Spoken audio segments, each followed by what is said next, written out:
There's already been an acknowledgement that there's an issue in this space, but the childcare sector now is calling for urgent action to address these nationwide staffing shortages, which, as you mentioned, means that families are getting turned away or put on long waiting lists. We've seen this sector really affected during COVID.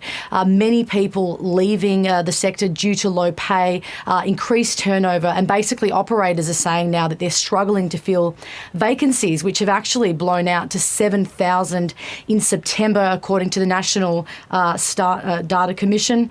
And the expectation is, if the current trend continues, operators say that the number of vacancies will increase to 10,000 by July next year, when we're actually expecting demand to grow further. And that's because of these increases in childcare subsidies for families will be kicking in then. And the federal government says that about 37,000 parents could, as a result of those subsidies, enter the workforce. But basically, the industry, the sector itself, is saying that simply that staff are not there, and that the only way really to resolve this is to introduce a wage subsidy, that all other approaches will involve passing that cost on to families.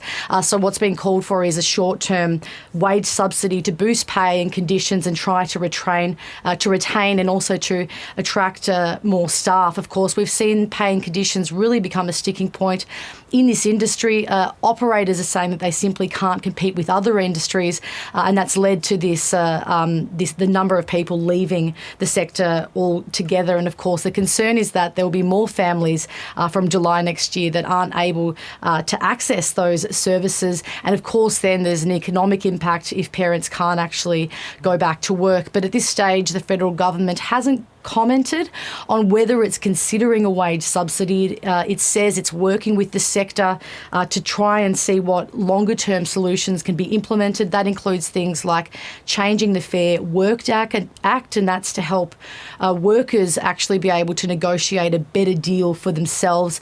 They've also tried to make training more accessible.